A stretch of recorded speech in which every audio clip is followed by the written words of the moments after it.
기도하겠습니다. 옆에 있는 성도들 한 번 더 인사합니다. 사랑합니다. 우리가 사랑에 귀한 공동체가 되어야 될 줄로 믿습니다. 왜냐 그러면 여러분, 세상은 사랑하기보다는 경쟁, 적자 생존 그렇게 이야기를 하죠. 이겨야만이 살아남는 그런 곳이 교회는 아니고 세상인 것 같다. 근데 더 안타까운 것은 점점점 세상을 닮아가는 교회 성도들이 너무 많아서 참 안타깝다. 그럼 적자 생존이라는 게 뭐냐 그러면, 환경에 적합한 것은 살아남고 그렇지 못한 것은 도태되고 소멸되고 없어지는 다윈의 진화론에 근거한 거예요. 세상은 늘 그렇게 가지만 교회는 그렇게 흘러갔으면 안 되겠다. 성도는 하나님 말씀의 원리를 따라가야 되는데 라는 그런 어떤 안타까움과 기도의 제목이 있어요. 근데 여러분, 다윈의 진화론이 맞다 틀리다 정확하지 않다라고 말하는 게 그게 정답이에요. 왜냐 그러면 적자생존, 죽이고 살리고 이런 경쟁의 이야기를 하는 거. 자연을 관찰해 보니까, 나무를 보고 꽃을 보니까 그렇더라. 햇빛과 수분과 영양분을 받아서 자라나는데 잘 받을 수 있는 그런 나무들은 살아나고 그렇지 못한 나무들은 죽어가더라라는 이론인데, 연구해 보니까 그게 틀렸더라라는 게 최근의 이야기예요. 나무들이 상생하더라, 협력하더라. 이 나무 뿌리가 영양분과 수분을 빨아들여서 광합성을 해서 살아가는데, 그 수분을 빨아들이고 영양분을 섭취하는데 곰팡이들의 협력이 있더라라는 거예요. 그런 나무가 수액을 빨아들이고 또 영양분을 빨아들이는데 용이하게 하는 것이 그 주변에 살아가는, 뿌리 주변에 살아가는 곰팡이들이에요. 그 곰팡이들은 나무에서 흘러나온 수액을 먹고 살고 또 광합성을 잘 해주게 하고 그런 협력들이 있더라는 거예요. 땅 속에서 그런 협력이 일어나는데, 그럼 지상에서 나무들은 어떻게 하는가? 그래서 의도적으로 햇빛을 가렸다라는 거예요. 같은 지역에, 같은 환경에 한 곳은 햇빛을 잘 쐬게 하고 하나는 햇빛을 가려서 동위원소라고 그러죠. 꼬리표를 붙여서 검사를 하는데, 탄소 동위원소의 분석을 보니까 놀랍게도 이 햇빛을 잘 받았던 나무에 있었던 탄소 화물이 나무 그늘진, 일부러 그늘을 지게 해서 햇빛을 못 받게 한 그 나무에 동일하게 발견이 되더라. 종이 다른데도 불구하고. 무슨 이야기일까요? 서로 나누고 있었고 서로 도와주고 있었다라는 이야기. 한 나무가 너무나 환경이 좋아서 햇빛을 잘 받아서 영양분이 굉장히 많아졌어요. 그런데 옆에 있는 나무가 보니까 햇빛에 가려서 광합성도 제대로 못하고 죽어가니까 그 나무가 그걸 나누어 주었다라는 이야기예요. 그럼 기러기가 먼 곳 날아갈 때 V자 대형으로 날아간다 그러잖아요. 왜요? 바람의 저항을, 앞에서 끼럭끼럭 그렇게 날아가면 뒤에 따라가는 기러기들은 50%의 저항이 줄어들게 되고 통계적으로 71%를 더 멀리 갈 수 있다. 그럼 거북이가 모래사장에 알을 낳고 부화하는 과정들을 연구한 결과를 보면, 한 알을 그 모래 안에 파묻었을 때 25%가 깨어나서 밖으로 나올 가능성인데 6개, 7개, 10개, 여러 개 해보니까 100%가 나오더라라는 거예요. 부화했습니다. 그 무거운 모래를 어떻게 뚫고 나오냐 보니까 제일 앞에 있는 거북이가 머리로 막 그걸 파내는 거예요. 그리고 공간이 생기니까 그 옆에 있던 조그마한 갓 부화한 거북이들이 옆 벽을 막 헐더라는 거예요. 그리고 제일 아래에 있었던 거북이부터 땅을 다지고 걸어서 나오는데, 그 상생과 협력을 통해서 모두가 살아나더라. 나무도 그렇고 새도 그렇고 거북이도 그렇고 잘못한 거죠. 경쟁으로, 적자생존으로 살아남는 자연이 아니고 서로 협력하고 사랑함으로 모두가 살아가는 게 자연의 법칙이고 하나님의 법칙이다. 이 어려운 시대에 저와 여러분들이 살아가는데 이런 협력이 필요하겠고, 그 협력을 우리가 배워가야 되는데, 그 협력이 어떻게 일어나느냐? 나를 내려놓는 거죠. 그럼 서로 주장해서는요, 협력이 일어날 수 없어요. 한 발 물러서서 내가 틀릴 수도 있고 당신이 틀릴 수도 있고 당신의 그 좋은 아이디어 내 아이디어 함께 합쳐서 서로 상생함이 필요한데, 그래서 협력이라는 그곳에는요, 인격의 훈련이 같이 동반됩니다. 왜? 협력하기 위해서는 나 자신이 드러나는 것이 아니라 참아야 되고 인내해야 되고 도와야 되니까. 결국 지도자들이 어떤 모습으로 가야 되냐 그러면 협력자가 되고 훌륭한 인격의 소유자가 되어야 된다. 특별히 교회는 성도들이 왜 협력해야 되느냐, 오늘 본문에 의하면 협력하지 아니하면 뭐가 일어나냐 그러면 사단의 공격거리가 될 수 있다, 그렇게 이야기해요. 그럼 1절 말씀 보세요. 사람들이 다윗에게 전하여 이르되 보소서 블레셋 사람이 그 일날을 쳐서 그 타작마당을 탈취하였더이다. 사람들이 다윗에게 와서 전하는 게 뭐냐 그러면 블레셋 사람들이 그 일날을 쳐서 타작마당을 차지했다라는 이야기인데, 이 전쟁의 시작의 원인이 누구냐 그러면 사울 왕과 다윗의 불화로 이루어진 것이다. 하나님께서 사울을 피하시고 다윗을 세워 나가시는데 사울이 그걸 받아들이지 못하고 질투해서 다윗을 죽이려고 애쓰고 노력하죠. 창을 던지기도 하고 군사를 일으키기도 하고. 왕은요, 백성과 나라를 안전하게 지켜낼 의무가 있는데 자기의 힘과 능력과 지혜를 거기에 사용해야 되는데, 사울은 자기 욕심을 채우는 일에 권력의 질투에 그걸 사용하니까 그 틈을 타서 블레셋 군대가 쳐들어왔고 어려움을 당했다라는 게 오늘 본문의 시작이죠. 국가든 사회든 어떤 공동체든 내분이 일어나면 늘 그 틈 사이로 뭐가 일어납니까? 어려움들이, 외부의 적들이 들어올 수밖에 없고, 교회가 분열하고 성도가 분열하는 그 속에 뭐가 일어납니까? 사단의 역사가 일어난다라는 게 성경의 말씀이죠. 예수님께서 귀신을 쫓아내어 주시고 병들을 고쳐주시고 전도할 때에 종교 지도자들이 예수님을 향해서 뭐라고 이야기합니까? 귀신의 왕 바알세불의 힘을 입어서 귀신을 쫓아낸다, 그렇게 비난했다라는 거죠. 그럴 때 예수님께서 이렇게 변론합니다. 마가복음 3장 22절 이하의 말씀인데요, 예루살렘에서 내려온 서기관들은 그가 바알세불이 짚혔다 하며 또 귀신의 왕을 힘입어 귀신을 쫓아낸다 하니 예수께서 그들을 불러다가 비유로 말씀하시되 사단이 어찌 사단을 쫓아낼 수 있느냐, 또 만일 나라가 스스로 분쟁하면 그 나라가 설 수 없고 만일 집이 스스로 분쟁하면 그 집이 설 수 없고 만일 사단이 자기를 거스려 일어나 분쟁하면 설 수 없고 망하느니라. 여러분, 세상에 완벽한 공동체가 없어요. 왜? 그 구성원이 완벽하지 않기 때문에 그렇습니다. 그래서 때로는 비난하기도 하고 때로는 싸우기도 하고, 그게 우리의 삶이고 우리 공동체의 모습인데, 그러나 반드시 기억해야 되는 것은 분열이 일어나는 그곳에 사단의 공격의 역사가 일어나고, 예수님의 말씀에 의하면 분열하는 가정과 분열하는 교회, 분열하는 나라는 망할 수밖에 없다, 그렇게 말씀하고 계시다라는 거죠. 이솝우화에 이런 이야기가 있어요. 친구같이 잘 지내던 소 4마리 이야기예요. 소들이 풀을 뜯고 소들이 그 모든 일들을 이루어가는 일에 정말 잘 지냈어요. 그런데 사자 한 마리가 저 소를 하나 잡아 먹어야 되는데 생각하고 다가갔는데 소 4마리니까 도저히 뭐 할 수 없습니까? 잡아 먹을 수 없으니까 그 작전이 뭐냐 그러면 서로 분열시키는 거예요. 지켜보다가 소가 이동을 하는데 제일 마지막 소를 쫓아가서 이런 이야기를 하는 거예요. 저 앞에 소가 너 욕했다. 진짜? 내가 들었어. 그 소가 화가 난 거예요.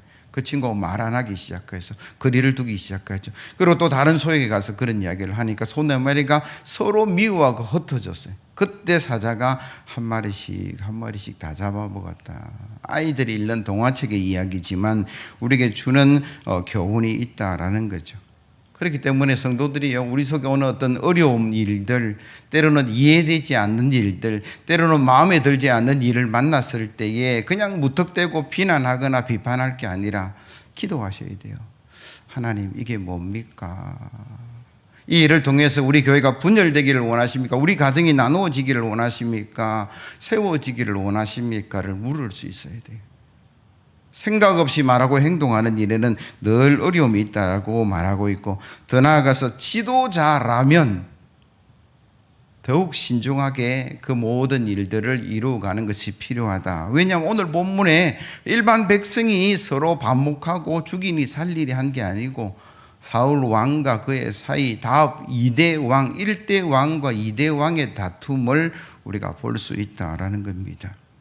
성경에 보니까 야고보 사도 역시가 뭐라고 말씀하고 있냐 그러면 다툼이 욕심으로부터 일어난다. 사울이 그 권력욕으로 말미암아 어려운 일들이 일어났는데 사도 야고보 역시 그렇다라고 말씀하죠. 야고보서 1절에서 3절 말씀, 너희 중에 싸움이 어디로부터 다툼이 어디로부터 나느냐, 너희 지체 중에서 싸우는 정욕으로부터 나는 것이 아니냐.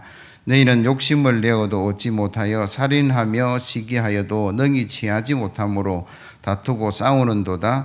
너희가 얻지 못하면 구하지 아니하기 때문이요 구하여도 받지 못하면 정욕으로 쓰려고 잘못 구하기 때문이라.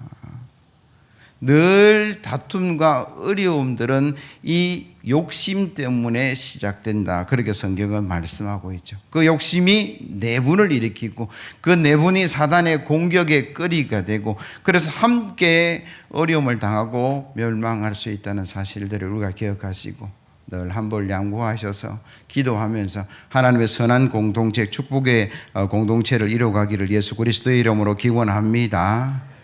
블레셋이 이스라엘을 분열을 틈타서 그 일날을 공격하고 타작마당을 탈취했다. 어떤 사람이 다윗에게 알려왔어요. 그러니까 다윗은 하나님께 나아가서 그 일을 두고 기도합니다.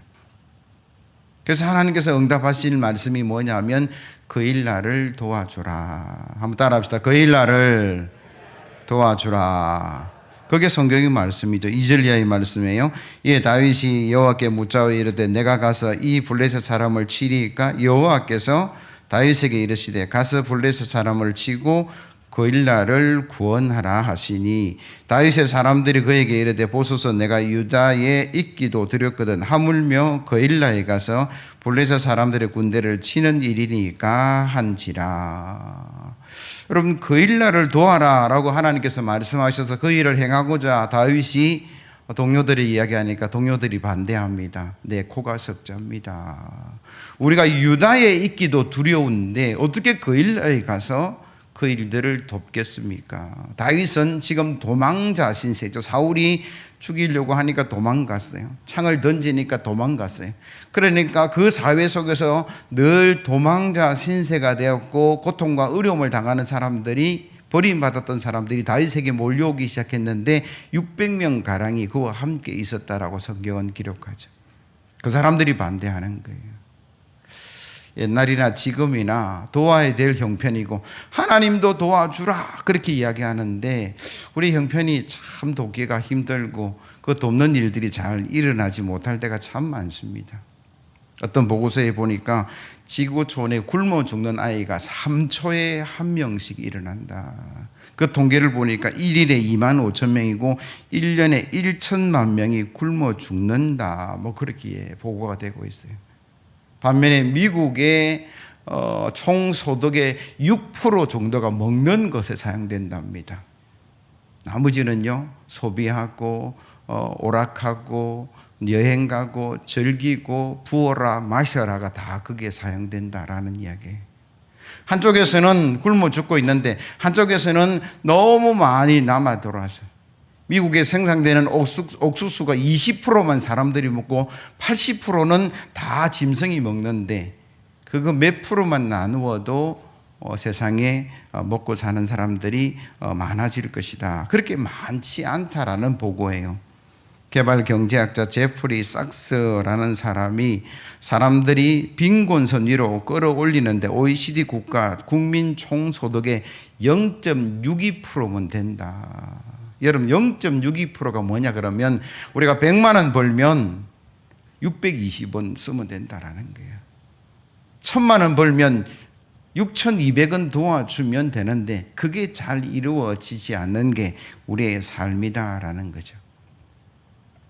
우리가 물에 떠내려가는 사람을 구출하기 위해서 막 뛰어가서 물에 뛰어들기는 참 쉽지 않지만 구덩이에 빠진 아이는 손 내밀어 건질 수 있어요.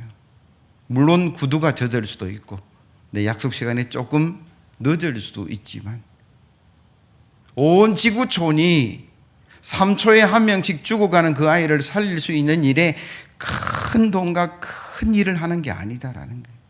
100만 원에 620원 정도가 사용되면 모든 굶어 죽는 사람이 빈곤에서 조금은 나아질 수 있다. 죽음의 길은 벗어날 수 있다. 그렇게 이야기하고 있어요.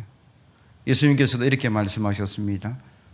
강도 맞는 사람을 레위인도 그냥 지나가고 제사장도 그냥 지나갔는데 선한 사마리아 사람이 그 상처에 약을 바르고 그를 주막에 데려다가 그를 살려냈다. 누가 이웃이냐? 사마리아 사람입니다.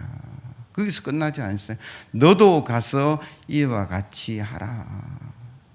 하나님의 명령이 연약한 자를 도와주라. 다윗이 하나님께 응답받은 것이 그것인데 주변의 사람들은 우리의 형편 때문에 우리의 사정 때문에 그렇게 할 수 없다라고 하는 것이 저와 여러분들의 삶이라면 오늘 우리가 말씀을 들을 때 한 번쯤 더 생각해 보아야 되지 않을까. 지금 당장은 손해보는 것 같지만 그게 결국은 우리에게 도움이 되는 게 성경의 말씀이고 세상사입니다. 그럼 처칠이라는 사람을 알 거고 플레밍이라는 사람을 알 건데 처칠은 영국의 수상이었던 사람이에요. 히틀러로부터 영국을 지켜내고 세계를 지켜내었던 훌륭한 수상이었고 플레밍이라는 사람은 페니실린이라는 항생제를 발명해서 수많은 사람들이 죽음에서 살렸던 사람인데 그 두 사람의 인연이 아마도 들어보셨을 것인데 옛날에 처칠이라는 아이가 시골 할아버지 댁에 놀러 갔다가 물에 빠졌어요. 막 떠내려가는 거 살려달라는 소식을 듣고 가난한 소녀 플레밍이 뛰어들어서 그 처칠을 살려줍니다. 처칠의 할아버지가 너무나 고마워서 너 소원이 뭐냐라고 물어보니까 제가 의사가 되고 싶은데 너무 가난해서 학교를 갈 수 없습니다. 그러니까 그 할아버지가 너 학교 가게끔 내가 학비도 대어주고 기숙사비도 다 대어줄게. 그래서 그는 의학 공부를 하게 되고 훌륭한 의사가 되었어요. 그리고 페니실린을 발견하게 되고 노벨 의학상을 받았습니다. 그래서 거기서 인연이 끝나지 않았어요. 처칠은 자라서 군인이 되고 아프리카에 전쟁을 이끌어 가다가 폐결핵에 걸렸는데 사경을 헤매고 있었어요. 그때만 하더라도 뭐 항생제 같은 그런 어떤 약들이 없었기 때문에 걸리면 다 죽는데 그 소식을 듣고 플레밍이 자기가 발견한 그 페니실린 들고 아프리카로 날아가서 그를 치료해서 그를 회복시켰다. 그리고 나중에 처칠이 수상이 되게 되고 영국을 살리게 되고 히틀러로부터 세계를 살리는 그런 기이한 역사가 일어났다. 여러분 아무것도 아닌 것 같지만 수십 년 전에 베풀었던 그 선이 또 선으로 연결되고 또 선으로 연결되고 또 선으로 연결된다는 게 세상사의 이야기죠. 지금 사람들이 아우성을 치는 게 뭐냐 그러면 기름값이 너무 많이 올랐어요. 물가가 너무 많이 올라서 원인은 우리가 다 잘 알고 있어요. 지구 한 구석에 전쟁이 지금 석 달 이상 지속되고 있어서 거기에서 공물을 어떤 무기로 삼고 또 기름을 가스를 무기로 삼아서 온 세계에 영향을 미치는 거예요. 우리하고 전혀 상관없을 것 같은 그 전쟁의 여파가 우리에게 다가오고 있고 우리의 삶을 고달프고 하게 했다라는 거예요. 속히 전쟁이 멈추었으면 좋겠고 우리가 이 현상들을 생각하면서 우리가 조금만 그들을 위해서 애를 쓰고 기도하고 도와주면 우리 모두가 행복하게 살 수 있는 그런 삶의 질이 높아질 것이다. 어떤 책에 보니까 이런 이야기 있어요. 한국 어머니들은 아이들이 집 나갈 때 얘야 누구한테 지지 말고 이겨 이렇게 이야기를 한대요. 일본 어머니들은 지금 아이들을 학교에 보내든지 밖에 보낼 때에 다른 사람에게 피해 입히면 안 돼. 근데 기독교 문화권의 미국이라는 나라의 어머니들은 뭐라고 얘기하냐면 누구든지 도와주는 사람이 돼라고 이야기한다는 거예요. 아무것도 아닌 것 같은데 어릴 때부터 어머니의 그 한마디가 미국이라는 강대국을 만들고 세계의 문제들을 해결하고 애쓰는, 뭐 지금은 좀 많이 질적으로 떨어졌다는 이야기를 하지만 그래도 선진국으로서 강대국으로서 그 역할을 감당하고 있는 그 출발이다라는 거예요. 나아가서 하나님께서 우리에게 말씀하시는 게 연약한 자들 도우라 말씀하시니, 저와 여러분들이 형편도 어렵고 여러 가지 상황도 안 좋지만 도움의 손길을 주고받아서 함께 잘 살아가는 그런 성도 되기를 예수 그리스도의 이름으로 기원합니다.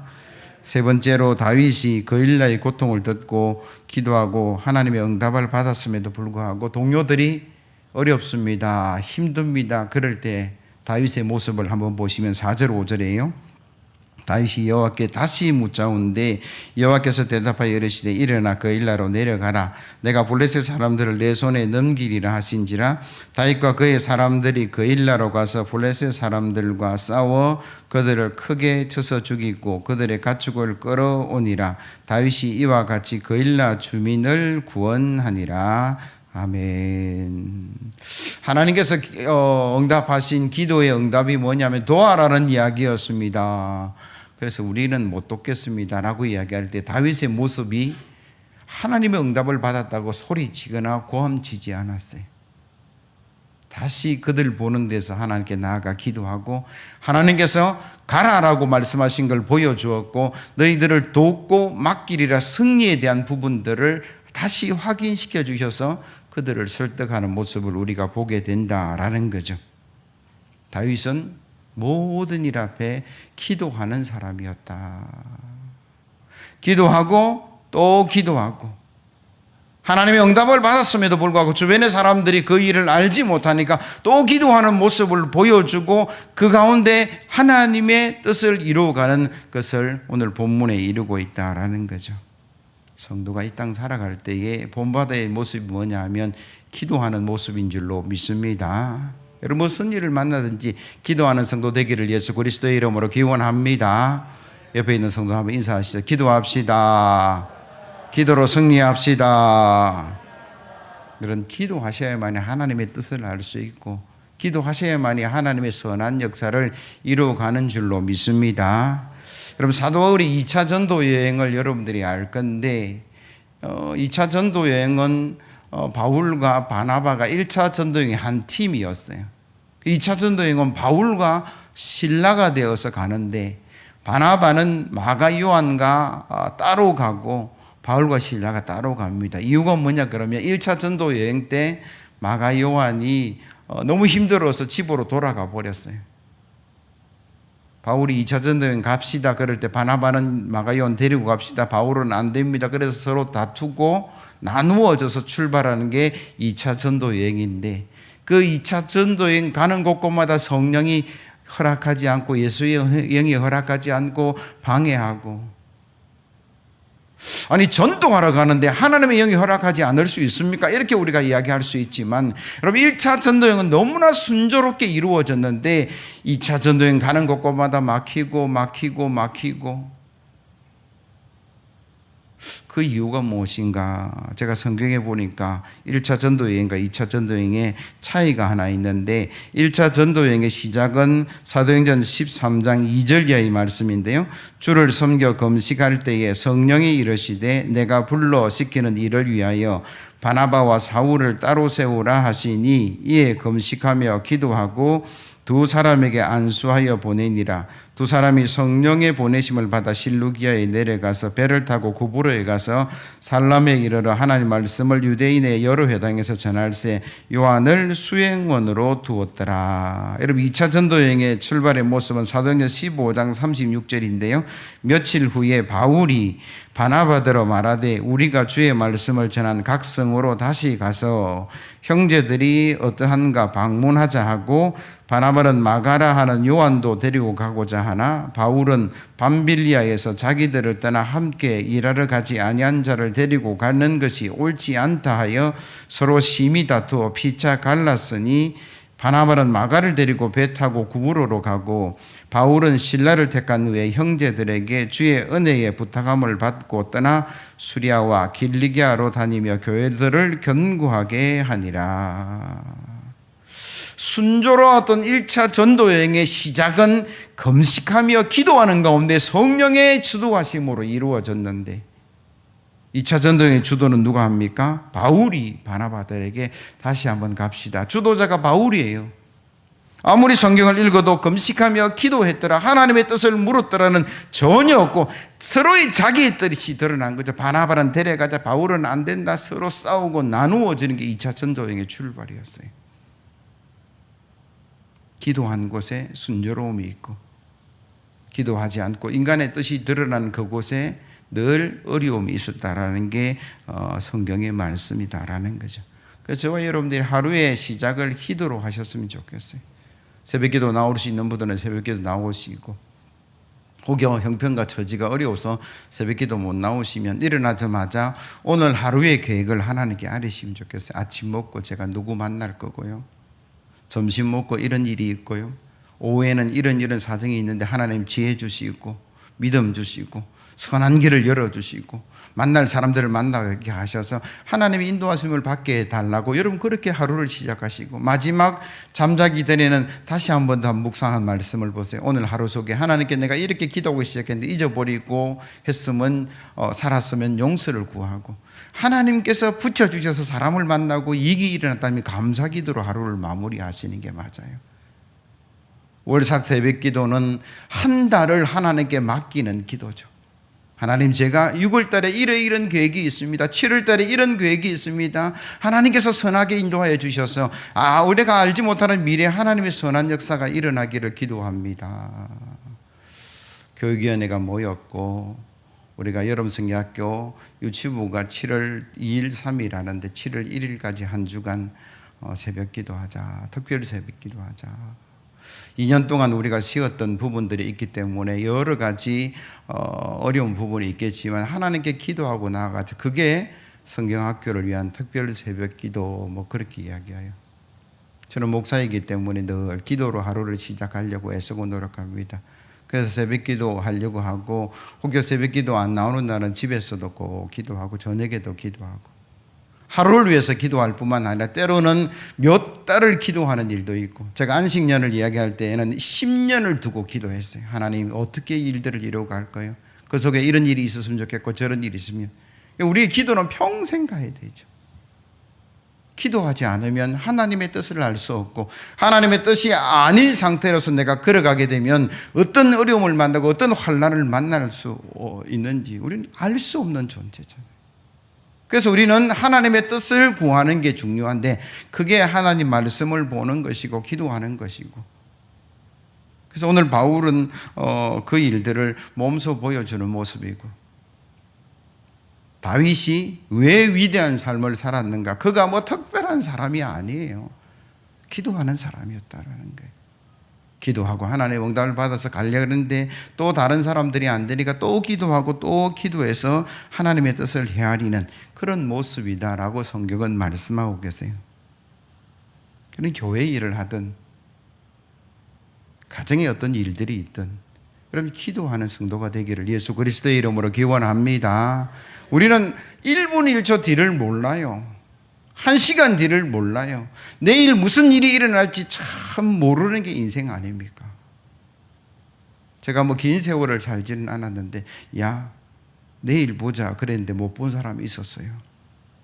정말 안타까워요. 전 고등학교 2학년 때 정말 충격적인 일이 있었는데, 대동면 상동면 연합회장이 저였고 부회장이 저기 메리교회 친구였어요.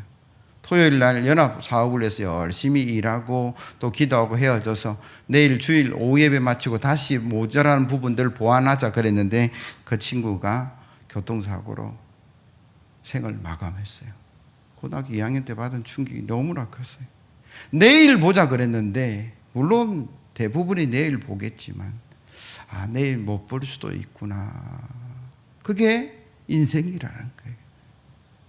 그러면 하물며 그 달의 이야기를, 내년의 일들을 우리가 어떻게 이끌어갈 수 있는가? 하나님께 기도하는 방법밖에 없어요. 미래를 이루어가시는 그 하나님께 기도하는 방법밖에 없다라고 오늘 본문은 이야기하는 것이, 다윗이 어떻게 해서 그 위대한 인생을 살 수 있는가? 기도했고, 기도해서 응답받았다라고 큰 소리 치지 않았어요. 또 기도하고 또 기도하는 모습을 보여주면서 그 공동체를 이끌어가는 모습이었다라는 거 이야기하고, 사도 바울은 1차 전쟁이 너무나 순조로웠는데 2차는 뭐합니까? 너무 힘들었어요. 안 풀려요. 왜? 금식하고 기도하지 않았기에. 삶으로 체험되는 거예요.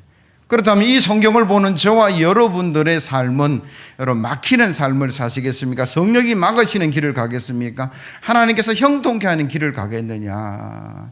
아무것도 아니라고 생각할 수 있지만 하나예요. 기도하고 가느냐, 기도하지 않고 내 마음대로 가느냐, 그 차이라고 오늘 성경은 말씀하고 계시다라는 거죠.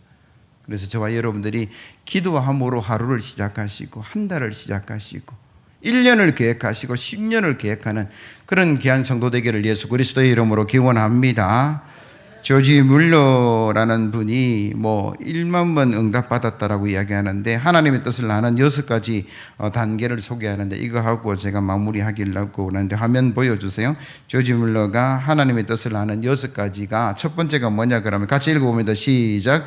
어떤 문제가 있을 때에 그 문제에 관한 나의 의사가 있지 않도록 마음을 비우려고 노력합니다. 자기 마음을 먼저 비우고. 두 번째 시작.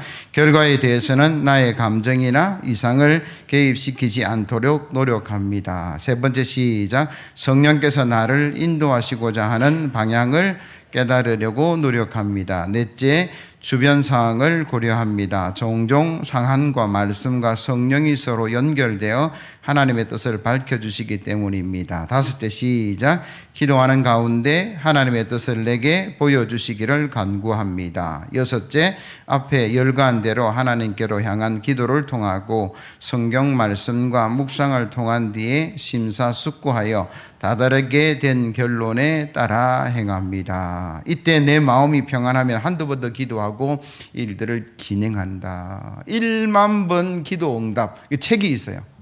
조지 뮬러가 지었는데, 살아가면서 한 번도 아니고 100번도 아니고 1000번도 아니고 10,000번을 제가 응답받았습니다 하는 비결이 이거예요. 자기 자신을 비워 내려놓고 성령의 역사하심과 인도하심 가운데 기도하고, 그 기도가 확신이 있을 때 하나님 말씀이 무엇인가 확인하고, 마음의 평안을 주시면 그 길을 걸어갔는데, 그게 하나님의 뜻이더라.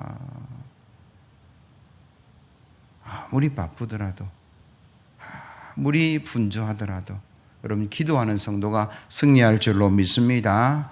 기도하는 교회가 승리할 줄로 믿습니다.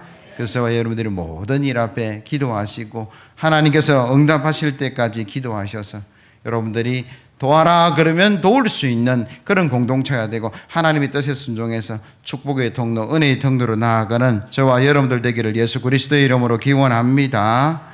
찬송가